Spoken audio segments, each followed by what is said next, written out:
I didn't grow up playing hockey other than, shinny. During the old days, we used to go to our public park, and the taxpayers were able to, have the rinks flooded, and we would just go on Sunday morning and play a little shinny. No pads, no equipment, lots of arguments, lots of disputes. And then we go home and watch the 2 o'clock NBC Sunday hockey game. That was the extent of my hockey experience. An article was written in the Globe and Mail after the league started, the old NNHA. And I do remember it quite well because the reporter took me aside and asked me about how I got into playing hockey. And I explained that, we were immigrants and that my parents, in particular my dad, weren't big advocates of organized sports. I think in large parts because they saw it as being expensive and there was also the possibility of injury. So never really supported it.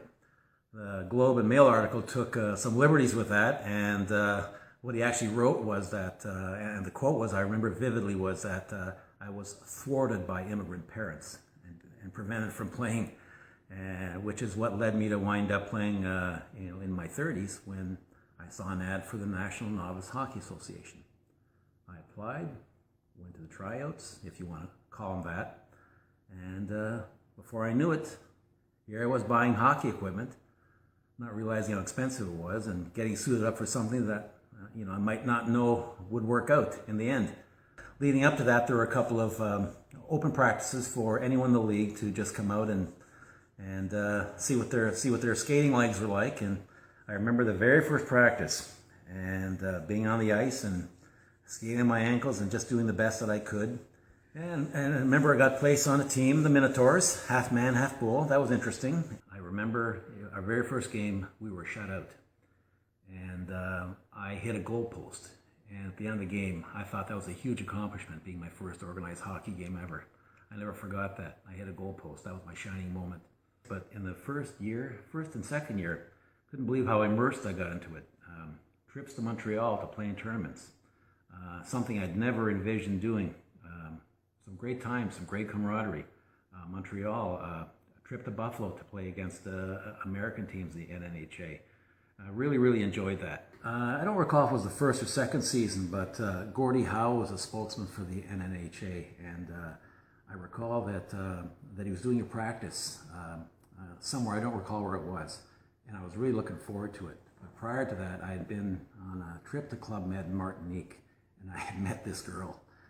And she had invited me back to her place in Montreal, and I took her up on it, and it happened to be that same weekend.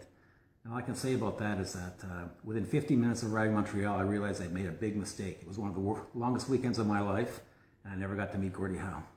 During the last few years, I got older.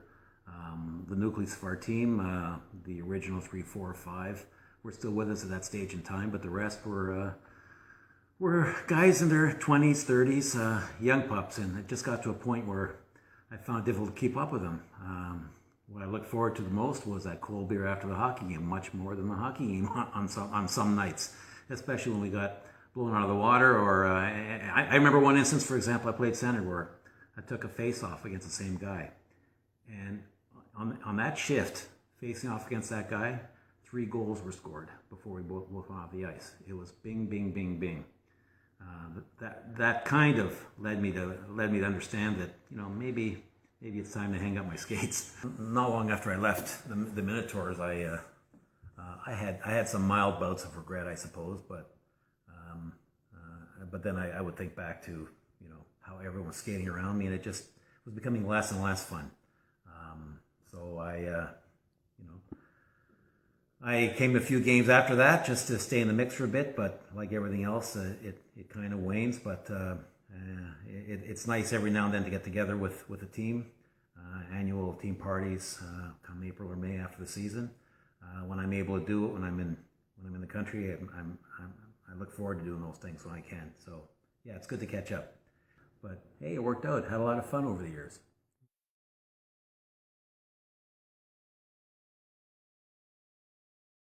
What else do I remember?